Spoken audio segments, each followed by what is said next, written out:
umukinnyi w'ikipe ya APR FC Ruboneka Jean Bosco yatangaje ko intego zabo ari ukwegukana irushanwa rihuza amakipe yo mu karere ka Afrika yo hagati n'Iburasirazuba Sekafa Kagame Cup 2025 kuwa gatandatu tariki 6 Nzeri 2025 saa 9 kuri Meja General Isamuhyo Stadium nibwo APR izakira umukino wayo wa kabiri muri Sekafa Kagame Cup 2025 irimo kubera muri Tanzania.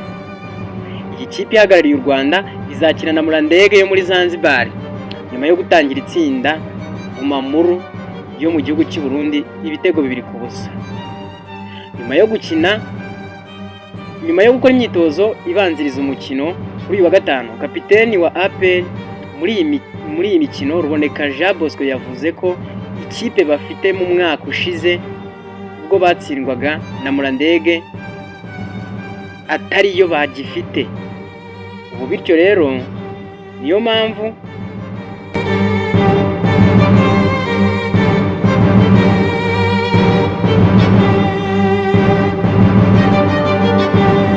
bagomba kwitwara neza bakayitsinda. Ati ikipe twari dufite ubu ngubu siyo yatsinzwe ubushize. Ikipe twari dufite siyo ubu ngubu. Umunsi w'ejo hari ubwo tuzatanga buri kintu cyose tukabikora. Yavuze ko intego bafite ari ugutwara igikombe cya Sekafa Kagame Cup uyu mwaka. Intego dufite nizo gushyira hamwe twe nk'abakinnyi, abatoza, abayobozi, ubundi tukareba ko twatwara igikombe. Nizo ntego nyamukuru. Ruboneka Jean Bosco yavuze ko buri kipe yose yaje muri iri rushanwa yiteguye, ariko ko bo bafite intego ziruta iz'abandi makipe yose. Ati buri kipe yose yaje yiteguye, ariko twebwe dufite intego ziruta iz'ayo makipe yose kugira ngo tuzatware igikombe. Tuzakora ibishoboka byose.